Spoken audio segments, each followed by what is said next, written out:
그런데 우리가 오늘날 나살기도 바쁜 이 세상에 이 정을 나눠주고 받기만 하는 것이 아니라 이 온정을 베풀어야 되는 이유가 무엇인가 더 깊이 한번 찾아보겠습니다.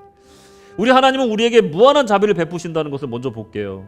신명기서 10장 18절 아까 보셨죠? 고아와 과부를 위하여 정의를 행하시며 나그네를 사랑하여 그에게 떡과 옷을 주시나니. 아멘. 언제나 우리를 돌보시는데 그저 막연하게 돌보시는 게 아니라 우리에게 정의를 행하신대요. 억울한 일 없게 우리를 보호하시는 거예요. 그리고 거기다가 떡과 옷을 주신대요. 실질적인 도움을 주신다는 겁니다. 이게 구세군의 정신과 참 맞는 부분이죠. 이런 일을 하실 때 까마귀와 천사를 사용하셔서 하실 때도 있지만, 영적인 존재를 이용해서 하시는 적도 있지만, 대부분 이런 일을 하실 때, 이런 선한 일을 하실 때 그분의 사랑하는 백성들을 통해서 일하신다는 것을 우리가 잊지 말아야 된다는 겁니다.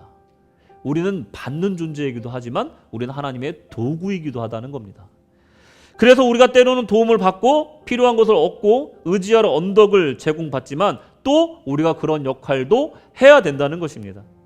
우리가 받았다는 것은요, 곧 흘려 보내야 된다는 것을 의미하는 겁니다.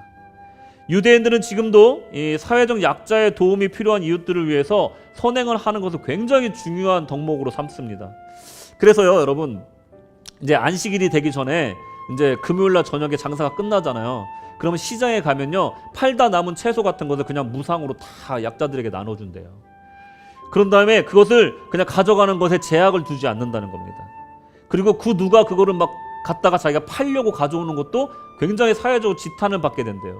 그래서 정말로 필요한 사람들이 가져갈 수 있게끔 다 이 매대에 올려놓고 가져가라, 풀이 이렇게 한다고 합니다.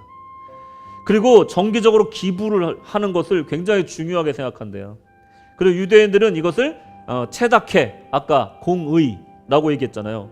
그러니까 우리가 기부하는 것이 자비이기도 하지만 이건 하나님의 공의다, 의로운 일이다, 선한 일이기도 하지만 이것은 정말 하나님의 공의로운 일이기 때문에 우리는 해야 된다라는 생각을 가지고 이 체다케라고 부른다고 합니다. 하나님의 공의로움을 자신들로 따라서 실천해야 한다라고 믿는 것이에요. 이 실천 내용을 구체적으로 보면 이렇다고 해요. 안식일이 되면요, 가난한 이웃을 초대해서 안식일 식사를 같이 나눠 먹는 것이 전통적인 미덕이라고 해요. 같이 저녁 식사를 하는 거예요, 안식일 저녁을. 그리고 회당에 모이면 율법 봉독 후에 이 기부를 한다고 합니다.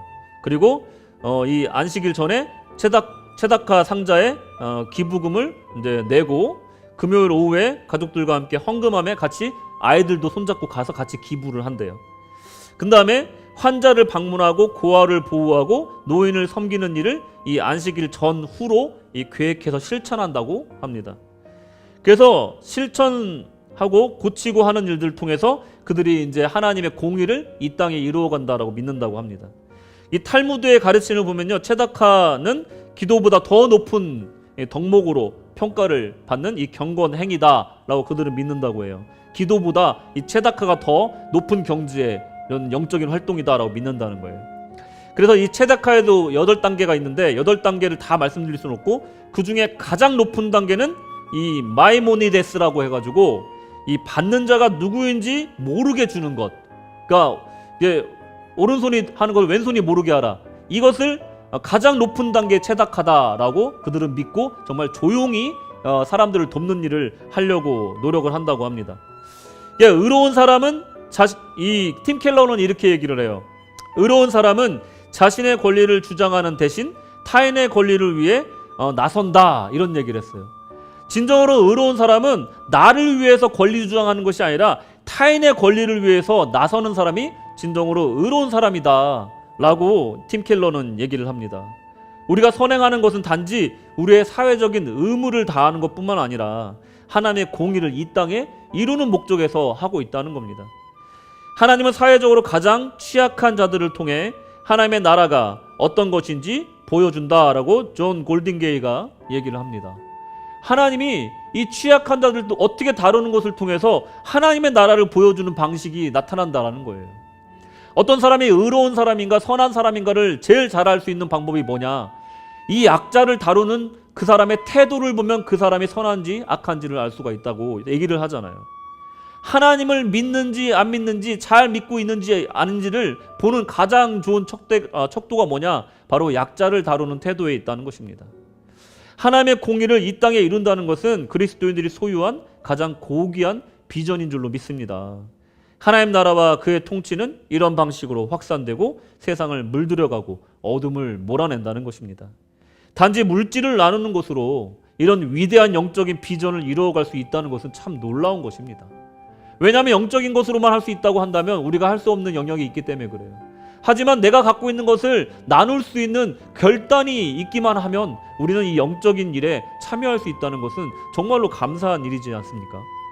우리는 하나님의 자비를 경험한 자로서 그 자비를 흘려보내는 강줄기가 돼야 되는 의무가 있다는 것입니다.